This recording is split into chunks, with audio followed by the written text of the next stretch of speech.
ఆంధ్ర తెలంగాణలో తక్కువ ఫీజులతో high quality results ఇస్తున్న ఏకైక సంస్థ తిరుమల్ ఐఏఎస్ ఇన్స్టిట్యూట్. హెచ్చరిక అవుతుంది, కొందరికి ఖచ్చితంగా గుణపాఠం అవుతుంది.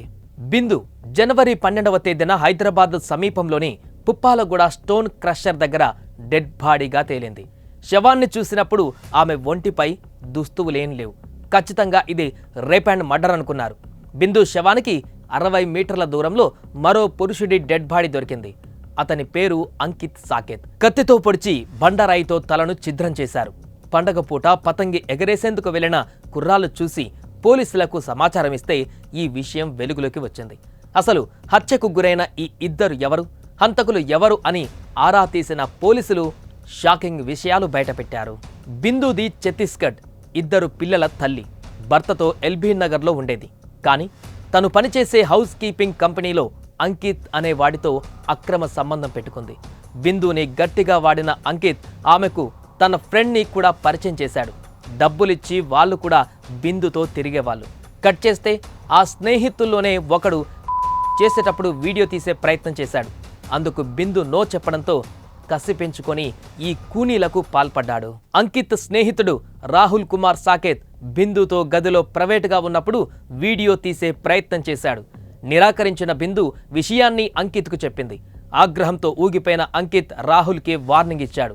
ఈ వార్నింగే ఇప్పుడు అంకిత్ బిందుల అంతానికి కారణమైంది. వీడియో తీయడానికి వ్యతిరేకించిన బిందుని, ఆమెకు మద్దతిచ్చిన అంకిత్ని కథం చేయాలని డిసైడ్ అయిన రాహుల్ జనవరి 11వ తేదీన బిగ్ ప్లాన్ వేశాడు. బిందు కావాలని అంకిత్కు 4000 పంపించాడు. గదిలో వద్దు, పుప్పాలగూడ గుట్టల్లో కలుద్దామన్నాడు. అంకిత్ ఓకే చెప్పడంతో అసలు ప్లాన్కు తెరలేపాడు. బిందు వచ్చింది. అంకిత్, రాహుల్తో పాటు మరో 2 వ్యక్తులు రాజ్ కుమార్, సకేంద్ర కుమార్ కూడా వచ్చారు. 5గురు కలిసి పుప్పాలగూడ క్రషర్ ఏరియాకు ఆటోలో వెళ్లారు. బిందుకి ఏం చెప్పారంటే ఒకరి తర్వాత ఒకరు నీతో ఉంటారు అని. కానీ రాహుల్ వేసిన ప్లాన్ ఏంటి అంటే బిందుని, అంకిత్ని చంపేయాలని. అనుకున్నది అనుకున్నట్టే చేసేశారు. గుట్టలోకి వచ్చిన బిందుతో ముందు సుకేంద్ర వెళ్లాడు. వాళ్ళిద్దరూ వెళ్లడంతోనే రాహుల్, రాజ్ కుమార్ అంకిత్ని రౌండప్ చేశారు. కత్తితో అతని కడుపులో పొడిచి తరువాత బండరాయితో అతని తలను ఛిద్రం చేశారు. ఆ తర్వాత బిందు దగ్గరకు వెళ్లారు. అప్పటికే సుకేంద్ర ఆమెతో ఏకాంతంగా ఉన్నాడు. సరిగ్గా అదే టైంలో ఆమె తలపైన బండరాయితో మోదారు. బిందు కూడా అక్కడే చనిపోయింది. డెడ్ బాడీస్ని వదిలిపెట్టి హంతకులు 3 తమ ఛత్తీస్గఢ్, సిద్ జిల్లాలో ఉన్న సొంతూరుకు పారిపోయారు. హంతకులు ఎంత మూర్ఖులంటే తెలంగాణలో హత్య చేసి ఛత్తీస్గఢ్ పోలీసులు తమను పట్టుకోలేరు అనుకున్నారు.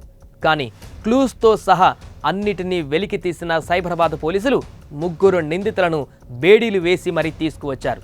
సరే, ఈ స్టోరీలో మరి తప్పెవరిది? చాలామందికి కోపం రావచ్చు, కానీ తప్పు దారి తప్పిన బిందుదే. బంగారం లాంటి భర్త, ముత్యాల్లాంటి 2 పిల్లలు ఉన్నా కూడా 2వవాడు, 3వవాడు, 4వవాడు, 5వవాడు అదుపు తప్పింది. అందులో ఆ రాహుల్ అనే వాడికి బిందుతో వీడియో కావాలనే కోరిక పుట్టడంతో ఏకంగా ఆ కోరిక ఈ జంట హత్యలకు కారణమైంది. అందుకే ఫీలింగ్స్ వచ్చినప్పుడల్లా ఒకరితో రిలేషన్షిప్ పెట్టుకుంటే జీవితం ఇలాగే నాశనం అవుతుంది. మరి మీరేమంటారు? తప్పైనా ఒప్పైనా ఈ వీడియో కింద కామెంట్ చేయండి.